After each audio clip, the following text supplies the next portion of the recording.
The New South Wales Government is today launching what it says will be a win-win solution for both investors and communities. They're called social bonds, where people invest in a community program and make a return if the scheme they fund delivers improved social outcomes and saves the state government money. Nigel Cowan is the Chief Executive of Social Finance, the organisation that's setting up the bonds. So social bonds are effectively a contract with a public organisation such as the government to deliver an improvement in a social service.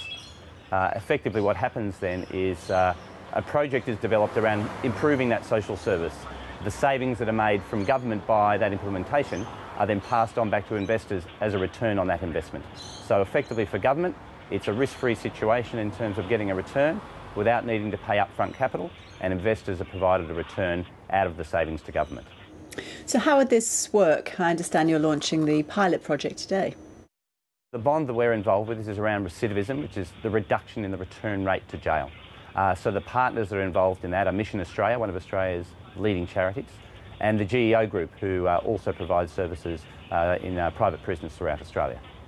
And how much money are they trying to find? So the first bond for the recidivism model looks at around a $7 million investment. So that's implementing services over the next 3 to 6 years with a goal to reducing the return to prison rate of young men and women who are currently in jail. This is a model that's up and running in the UK. How much more money are community projects able to generate through social bonds that they couldn't get through government spending or through donations?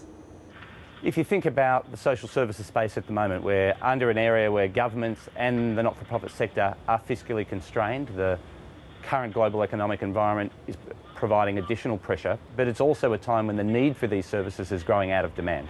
So the goal of social benefit bonds in general is to create a long-term sustainable funding model that will deliver greater returns to government through an improved level of services and a greater level of output in terms of social needs delivered to the community.